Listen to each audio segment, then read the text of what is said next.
my house for about the last year and a half.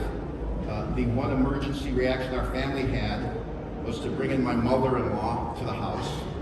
So no matter how bad you think COVID's been, I've been living with my mother-in-law for the last 18 months. I'm really glad to be in Dubai. So first of all, I want to thank a couple people. I want to thank Ms. Wilma Williams, Mr. Nawaz Ali, and Ms. Irene Tonku, and really the entire staff at DWTC. Thank you very much.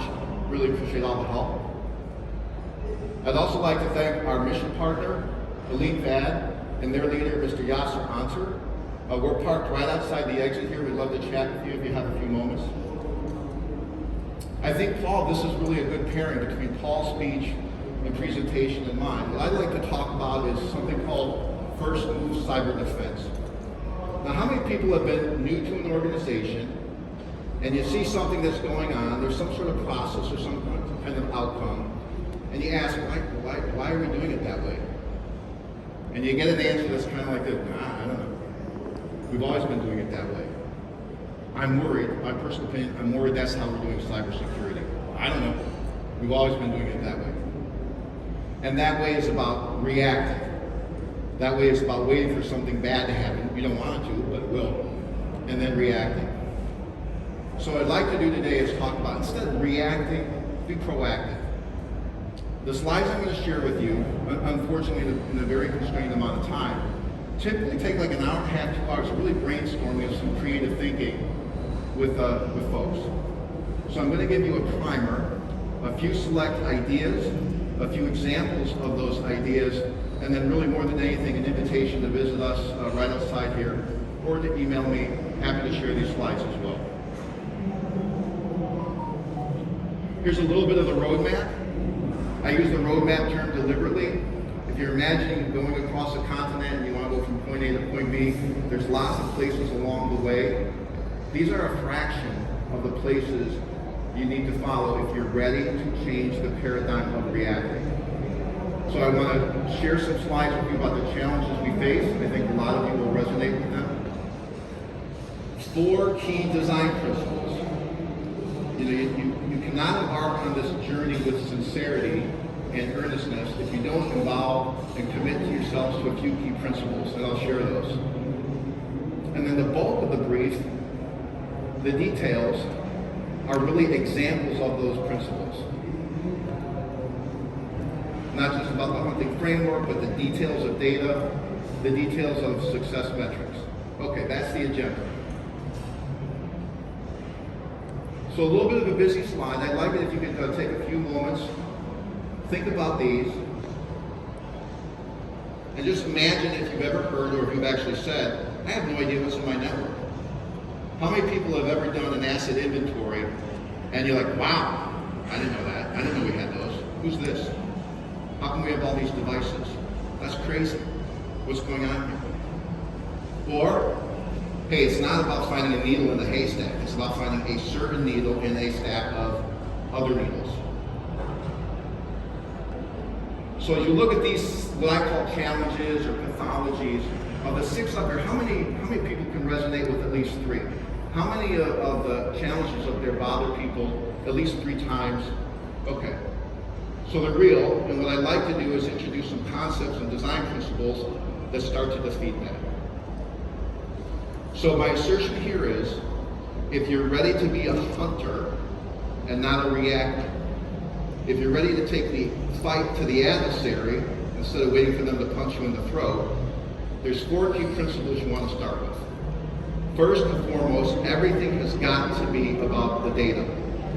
Precision and accuracy and ultimately decision making are very much a function of your insight, control, and understanding of the data at the ones and zeros level. Not just the data of content, but the data of behavior. The second principle is to have a standard, like a yardstick.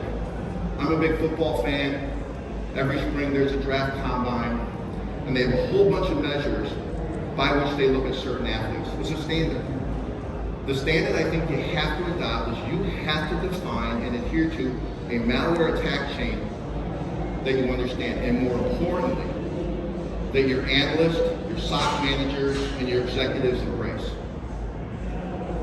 If you're a buyer, insist on open standard-based technologies. No matter how compelling a technology can be, if it's a closed or proprietary one, can lead to vendor lock-in, not easy to change or improve if you need to. And finally, the last block up here, there's an ethos: measure what you value and value what you measure.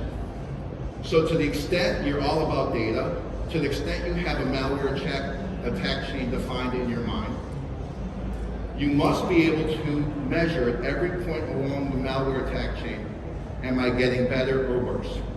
Is this proposed technology making me better or worse? Is it measurable? Is my staff improving in their performance to adjudicate threats? Is it better? I'll make another football reference. A high school coach told me, he insisted, you either get better or you get worse. So the commitment has got to be, obviously, to get better. Okay, 4 key principles. Now let me give you some examples.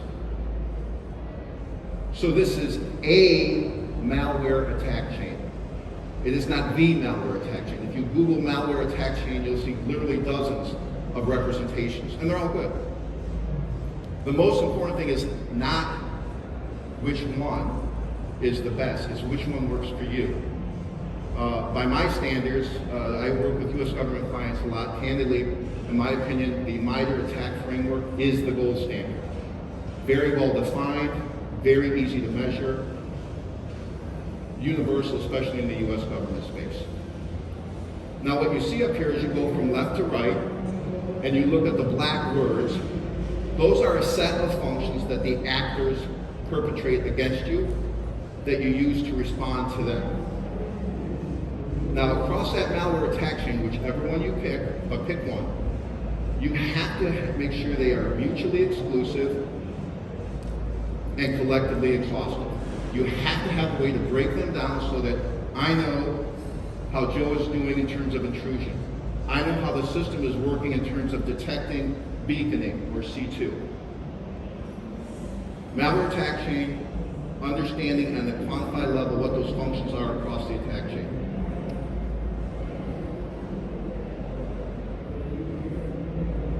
This slide is extremely busy. I apologize for it.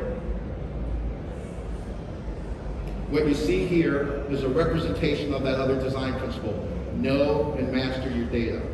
Now the examples here is kind of a cartoon, but bear with me. Speak to the level of precision your data detection capabilities must have in terms of file-based and fileless content. When I say understand your data, and I say understand it at the ones and zero level, what you see here are representations of malware at the bit stream level, where if something comes in on Word, Excel, Adobe, with the power of AI, you can look at the data at the ones and zero bit sequencing entropy string level, and with that kind of precision, you can then make a high confident decision on good, bad, or suspicious. That's the kind of level of detail you need when you see in that design principle, make it all about the data. That's fileless. Excuse me, that was file-based, excuse me. On the right-hand side of the screen, fileless. So an increasing form of malware is the use of fileless threats. You have to have the ability to have a data detection capability that strips through the obfuscational code, sees the underlying executable, and with the precision that master data can only provide, determine whether or not the execution of that data would in fact be a malicious event. Next slide. Okay, now I want to go back to that malware attack chain. I want to go back to the NFL draft combine, a set of measurables, everyone gets tested against them. It's the same malware attack chain I showed you earlier. I put some lines here that are roughly demarcating between visibility, detection, and hunting. The placement of the lines is somewhat arbitrary for me. For you, you have to be very sure about it, but even more important than where you draw those lines, where you understand the segmentation of individual functions, is the metrics associated with those that give you insight into your performance. You know, at the end of the day, you're not protecting your network. You're protecting your country, you're protecting your company, you're protecting your mission. You have to be able to prove whether or not you're doing better. So what I offer here are sample metrics against which to give you insight. Are you getting better or are you getting worse? How do you know?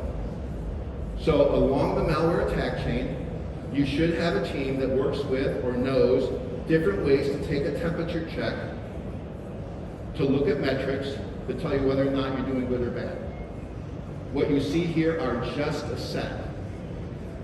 There's literally at least a dozen for each of the functions across the malware attack chain. Pick the ones that matter. Pick the ones you feel best drive your decision-making ability, and render a judgment on whether or not you're getting better or worse. If I give you two that are the two that most are mentioned to me by government clients, in the middle column, rate of false positives. Are there any security analysts in the audience? Okay, this is who you work for. You work for the security analysts because they're the ones protecting your country, they're the ones protecting your companies. The worst thing you can do is give them a new technology that lowers the rate, increases the rate of false detection. You want to make sure the analysts have as precise a technology as possible, as low a probability of false detection as possible. That's the key metric, or should be the key metric in determining whether or not you go with this detection capability or that one. In the US and in the era of zero trust, behavior anomaly detection is increasingly the modus operandi of good defensive teams.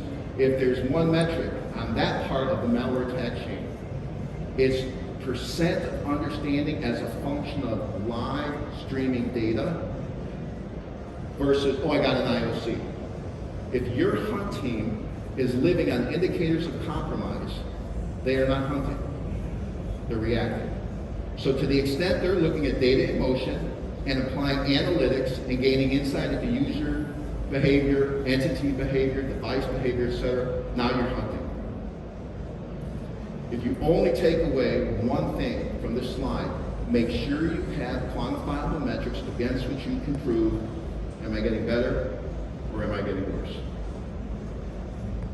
Okay, I'm about to wrap up, and let me leave with these four principles. Know your data, have a standard malware attack chain, open standards-based technologies, measure what you value what you measure. I think we've run out of time, but Yasser and I are right up there. If you want to pester us, we're happy to take any questions. I'm Larry Gloss. Thank you very much. Any questions, everyone?